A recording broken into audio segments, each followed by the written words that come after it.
there, I'm Susan, back again with an old classic, The Tale of Peter Rabbit by Beatrix Potter. This has been around since the early 1900s, so it's an oldie but goodie.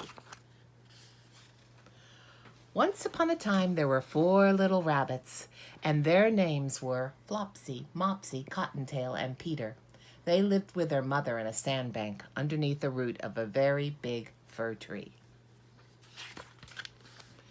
"Now, my dear," said old Mrs. Rabbit one morning, "you may go into the fields or down the lane, but don't go into Mr. McGregor's garden. Your father had an accident there. He was put in a pie by Mrs. McGregor. Now run along and don't get into mischief. I am going out." Then old Mrs. Rabbit took a basket and her umbrella and went through the wood to the baker's. She bought a loaf of brown bread and 5 currant buns. Flopsy, Mopsy, and Cottontail, who were good little bunnies, went down the lane to gather blackberries. But Peter, who was very naughty, ran straight away to Mr. McGregor's garden and squeezed under the gate. First, he ate some lettuce and some French beans, and then he ate some radishes. And then, feeling rather sick, he went to look for some parsley. But round the end of a cucumber frame, whom should he meet but Mr. McGregor?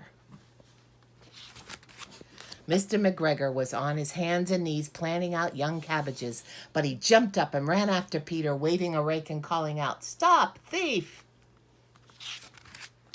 Peter was most dreadfully frightened. He rushed all over the garden, for he had forgotten the way back to the gate. He lost one of his shoes among the cabbages and the other shoe amongst the potatoes. After losing them, he ran on 4 legs and went faster, so that I think he might have got away altogether if he had not unfortunately run into a gooseberry net and got caught by the large buttons on his jacket. It was a blue jacket with brass buttons, quite new. Peter gave himself up for lost and shed big tears, but his sobs were overheard by some friendly sparrows who flew to him in great excitement and implored him to exert himself. Oh my goodness. My dog will see somebody outside front. Mr. McGregor came up with a sieve, which he intended to pop upon the top of Peter. But Peter wriggled out just in time, leaving his jacket behind him, and rushed into the tool shed and jumped into a can. It would have been a beautiful thing to hide in if it had not had so much water in it. Mr. McGregor was quite sure that Peter was somewhere in the tool shed, perhaps hidden underneath a flower pot.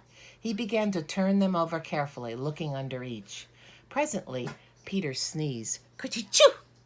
Mr. McGregor was after him in no time and tried to put his foot upon Peter, who jumped out of a window, upsetting 3 plants. The window was too small for Mr. McGregor, and he was tired of running after Peter. He went back to his work. Peter sat down to rest. He was out of breath and trembling with fright, and he had not the least idea which way to go. Also, he was very damp with sitting in that can.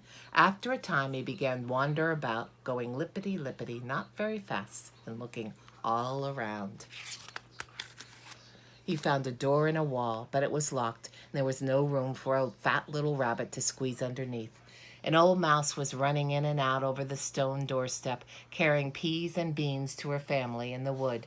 Peter asked her the way to the gate, but she had such a large pea in her mouth that she could not answer. She only shook her head at him. Peter began to cry.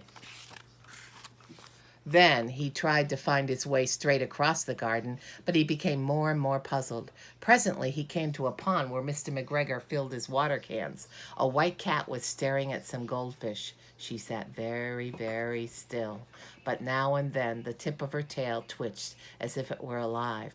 Peter thought it best to go away without speaking to her. He had heard about cats from his cousin, little Benjamin Bunny. He went back towards the tool shed, but suddenly, quite close to him, he heard the noise of a hoe. Scritch, scratch, scratch, scritch. Peter scattered underneath the bushes, but presently, as nothing happened, he came out and climbed upon a wheelbarrow and peeped over. The first thing he saw was Mr. McGregor hoeing onions. His back was turned towards Peter, and beyond him was the gate.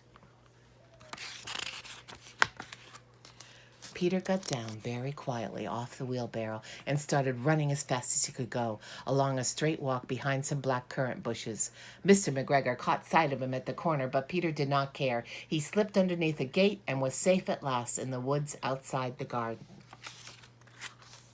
Mr. McGregor hung up the little jacket and the shoes for Scarecrow to frighten the blackbirds. Peter never stopped running or looked behind him till he got home to the big fir tree.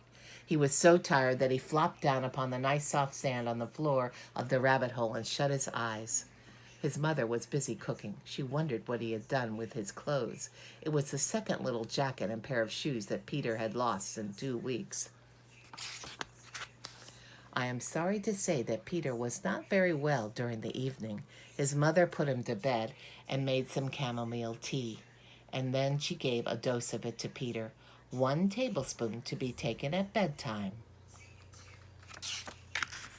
But Flopsy, Mopsy, and Cottontail had bread and milk and blackberries for supper.